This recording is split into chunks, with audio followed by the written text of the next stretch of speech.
supărat că nu mai scoteam niciun ban, lumea fiind prea sătulă aici în mediul urban. Eu mă gândeam cum dracu să fac să scot un ban și mi-a venit pe loc ideea să duc și la sat un gram. M-am camuflat un consătean, mi-am procurat și căruță cu număr de matriculare și casetofon cu gurță și-mi propun să fiu om bun, să dau pe gratis primul gram. Dat de care noroc am că la sat era și hram.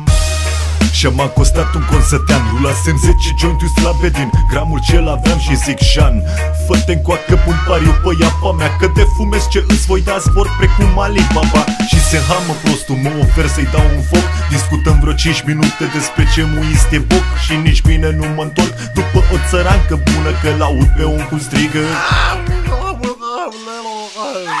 Am dat la babe marihuana ca să vadă care-i treaba cu ea. Am dat la babe marihuana ca să vadă că-i mai bine așa.